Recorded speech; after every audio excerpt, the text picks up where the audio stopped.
Go to sleep, child, or El Coco will come and take you in his sack. Is it just a bedtime scare? Or a lingering trace of a true nightmare, an ancient being that hunts children when night falls? Welcome to the chilling tale of El Coco, the mysterious creature that has caused countless sleepless nights for children across Latin America and Spain.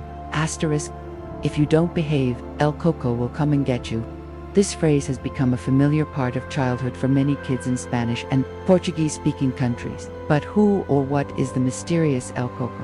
A global legend with local roots, the legend of El Coco, also known as El Coco, El Cuco, or La Cuca, exists in different forms throughout nearly every Spanish or Portuguese-speaking country. In Spain, it's El Coco, a shadowy ghost stalking naughty children in the night. In Portugal and parts of Brazil, it's Cuca, often described as a witch with a crocodile's head in local folklore. In Mexico, Argentina, Peru, Chile, and throughout Latin America, the legend takes on many names, but the core idea remains the same. A silent entity. The night is its home.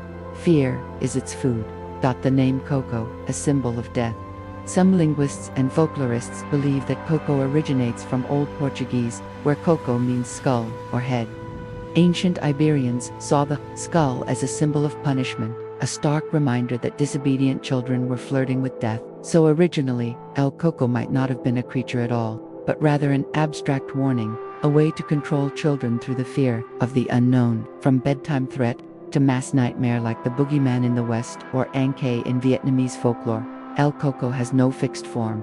He could be a tall, faceless shadow with glowing red eyes, a hunchbacked old man wearing a wooden mask, silently carrying a sack, a creature part human, part beast, with breath like death and a chilling whistle. What makes El Coco truly terrifying is not its shape, but that no one really knows what it looks like. And yet, everyone believes it's real. Shifting forms over time as the Spanish and Portuguese colonized new lands, Latin America, Africa, Asia. They brought with them religion, language, and old fears like El Coco. Each land added its own flavor. In Brazil, El Coco merged with the Cuca, a nightmare witch who visits children in their dreams. In Mexico, it became intertwined with religious imagery, linked to divine punishment and sin. In some rural areas, people believe in a flying boogeyman lurking outside windows at night, ready to snatch a crying child. Legend or collective memory. Modern scholars see El Coco as mere folklore, a cautionary tale to keep children in line, but locals tell of strange happenings, whistles in the dark, shadows at windows, children gone without a trace. Some believe El Coco is not just a symbol, but a will, ancient and silent, that feeds on fear, especially the fear of a child. When the Spanish arrived in the New World, they brought more than muskets, crosses, and disease. They also brought darker things. One of the most terrifying legends from this era begins with Miguel de Mendoza, a soldier, a fanatic, perhaps even a demon in disguise. Miguel once served as a mercenary in the Spanish Royal Army. But what history remembers of him isn't glory, it's his obsession with immortality. According to the Santa Luisa de Veracruz church journals, Mendoza believed that the blood and flesh of children could grant eternal youth. He was rumored to be part of a secret cult practicing blood sacrifice, a forbidden form of ancient European sorcery.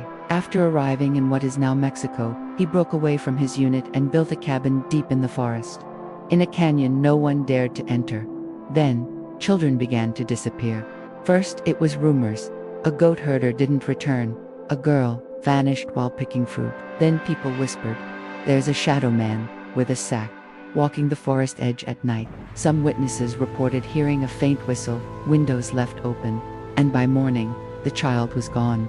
A year passed before the villagers found Mendoza's cabin. Inside the dark hut were dozens of foul-smelling sacks. Opening them, they found tiny bones, blood-stained children's clothes, occult symbols drawn on the walls. In a thick, dark fluid, Mendoza was dragged out and beaten to death.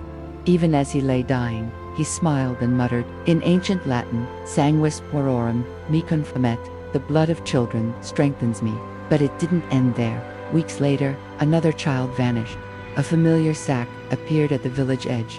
But this time, no one saw Mendoza, only a tall shadow, hollow eyes, dragging an old sack behind. From then on, no one dared speak his name. They only whispered, "Don't cry, don't disobey, or El Coco will come." What began as a parenting tactic became a generational warning. Slow, eerie narration. El Coco. He's not just a myth, not just a threat to keep kids in line. Over centuries, strange signs and unsolved disappearances suggest he might be real, not tied to one land, but everywhere. Colombia, 1957. In a remote mountain village, the Valdez family lived peacefully with their 3 young children. One hot afternoon, they all napped, doors locked, all quiet. By sunset, the parents woke, but the children were gone. No blood, no footprints, no break-in, just the mother's hysterical words. I woke from a dream and saw a huge sack standing beside their bed. No one brought it in, but it was breathing. A sack. Standing, breathing. Police searched for weeks, no trace. The name El Coco appeared officially in the police report for the first time. Andalusia, Spain, 1972. In a quiet town near Granada, young Manuel lived with his parents in an inherited stone house. For months, he cried at night, repeating, "The black man in the closet is waiting for me." Doctors called it fantasy. Then one night, Manuel vanished. The closet door was ajar, ice cold inside, scratches on the handle, not made by human fingernails. Old villagers said, El Coco hides in the dark.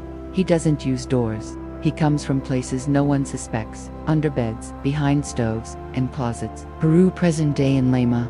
They fear la sombra sin cara, the faceless shadow. It appears at night, gliding silently. Afterward, children fall sick, feverish, delirious, and days later, strangely quiet.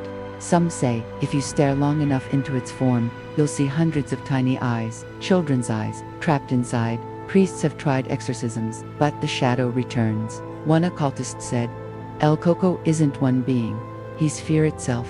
Every culture gives him a new form, but his prey is always the same: children, truth, or mass hysteria.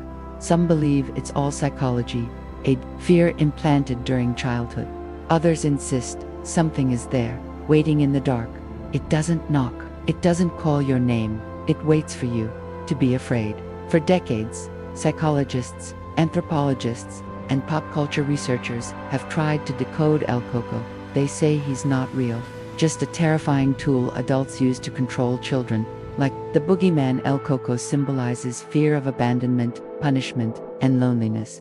Turning fear into a creature helps children visualize consequences, a kind of myth-making to enforce order. But the story doesn't end there. In Mexico, Colombia, Venezuela, and Peru, people don't think of El Coco as a symbol. They believe he's real, not just an idea but a once human spirit corrupted by ambition, revenge, or dark rituals. He crossed the boundary of death and became something beyond this world. Local traditions warn, never say El Coco's name at night. Never leave your closet open when sleeping. Never keep an empty sack under your bed. El Coco doesn't need to appear. He just needs to be believed in. Say his name, and he'll come.